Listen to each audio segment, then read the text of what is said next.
बिहार में इन दिनों जमीन सर्वे का काम जोर शोर से चल रहा है और जमीन सर्वे से संबंधित अधिकारी और अमीन गांव-गांव जाकर लोगों को बता रहे हैं कि जमीन सर्वे के दौरान आपको किन-किन कागजातों को देना है और कौन-कौन से सबूत देने होंगे जिससे साबित होता है कि यह जमीन आपकी है।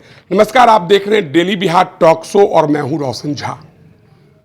बिहार में एक बार फिर से नए तरीके से जमीन का सर्वे हो रहा है, जिसके लिए आपको फॉर्म नंबर 2 भरकर जमीन सर्वे से संबंधित अधिकारियों के पास ऑनलाइन या ऑफलाइन रूप में जमा करना होगा। फॉर्म 2 में आपसे तमाम जानकारियां मांगी जा रही है, लेकिन वह एक कागज जो सभी को कॉमन रूप से जमा करना है वह है वंशावली, अर्थात वंश वृक्ष। आपके परिवार में, आपके वंश में कितने लोग हैं, किसकी कितनी हिस्सेदारी है, इसको साबित करने के लिए आपको वंशावली जमा करना होगा, जो कि आपको अपने पंचायत के सरपंच के पास जाकर बनाना होगा।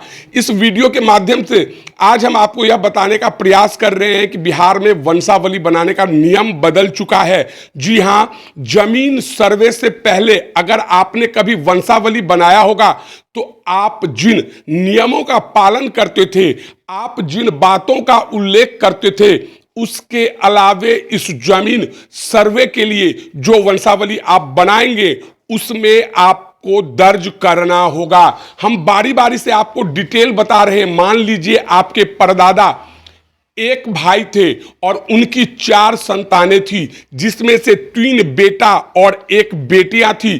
तो जमीन सर्वे से पहले जब हम वंशावली बनाने के लिए जाते थे तो सिर्फ अपने परदादा के 3 पुत्र अर्थात 3 दादा के नाम दिया करते थे। उनकी बेटियों का जिक्र और उल्लेख आप कहीं नहीं करते थे। लेकिन इस जमीन सर्वे के लिए आप जो वंशावली बनाने जा रहे हैं उसमें भूल कर भी उस बेटी का नाम छुपाने की गलती ना करें। उदाहरण के लिए अगर आपकी 4 संतानें हैं, 3 बेटा और 1 बेटी है, तो जमीन सर्वे के दौरान अधिकारियों को वंशावली बनाकर आपको बताना होगा कि मेरे 3 बेटे और 1 बेटियां हैं। अब सवाल उठता है कि जब जमीन सर्वे से संबंधित अधिकारियों को हम बेटियों का उल्लेख करेंगे तो पुश्तैनी जमीन में, पिता और बाप दादे की जमीन में हर बेटी का उचितन उतना ही अधिकार बनेगा जितना एक बेटा का बनेगा।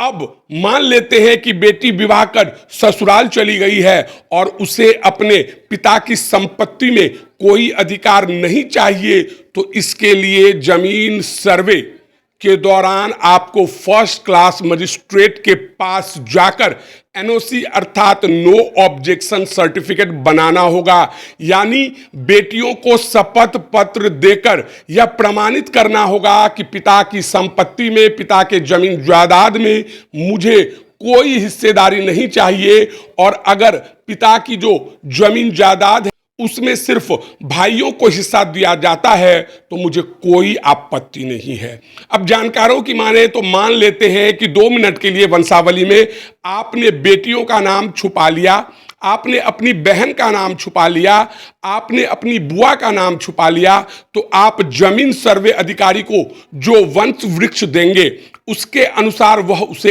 अप्रूव कर देगा। लेकिन 2 मिनट के लिए अगर आपकी बहन, आपकी बेटी, आपकी दीदी आपत्ति करती है कि मुझे पिता के जमीन में हिस्सेदारी चाहिए, मैं उनकी पुत्री हूं, और वह प्रमाण के साथ साबित करती है, तो आप मुश्किल में फंस जाएंगे। जिन अधिकारियों ने उन पेपर को पास किया, वंशावली बनाने के दौरान जिन गवाहों ने हस्ताक्षर किए, सब के सब फंस जाएंगे और संभव है कि उन पर कानूनी मुकदमा चल सकता है और फर्जीवाड़ा करने के कारण उन्हें जेल भी जाना पड़ सकता है। अब वंशावली किस तरह से बनाया जाता है हम आपको अपने स्क्रीन पर दिखा रहे हैं। आपको सरपंच के पास जाना है, अपने पंचायत के सरपंच के पास जाना है, वंश वृक्ष बना लेना है।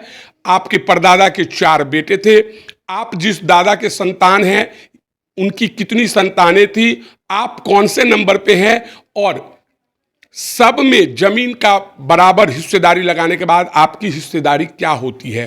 तो आपको स्वतः लिखकर प्रमाण के साथ फॉर्म नंबर 2 जमा करना है और फॉर्म नंबर 2 के साथ वंशावली अवश्य लगानी है। तो बहरहाल इस वीडियो में इतना ही। अगर आप हमारा ये वीडियो YouTube पर देख रहे हैं तो सब्सक्राइब करें, फेसबुक पर देख रहे हैं तो हमारे पेज को लाइक करें। धन्यवाद।